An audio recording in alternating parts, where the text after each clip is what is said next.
Deadlines come and Greece deadlines go. Here's a way to know it is now serious. At least one European official has brought up the idea of capital controls. These are laws that either keep domestic savings in a country or keep foreign investment out of the country. Broadly, according to the IMF, countries have spent the last 2 decades relaxing these rules. This is an IMF index. Developed economies are now much more likely to allow capital over the border, line going up. Developing countries are only a little more likely. For a while, among economists, and in particular at the IMF, capital controls were considered something polite countries didn't talk about. That was before the financial crisis.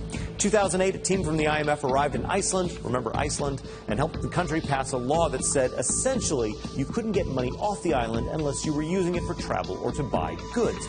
2012, the IMF kind of officially came around.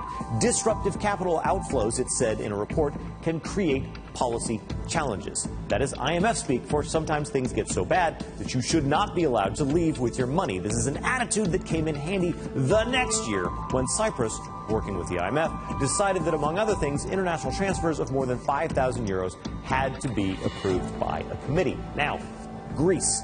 If you have euros in that country, there's already a very good reason to get them out, hence the possibility of capital controls. So what have we learned since 2008? First, it helps to literally be an island. Just a few points of entry, cash can be discovered going in or out. Second, education helps. If you can explain to people why they can't travel abroad with more than 1,000 euros, you have a better chance of getting them to obey. Third, it is easier to get into capital controls than it is to get out of them. Also, branding. The IMF no longer speaks about capital controls. It says instead, capital flow management.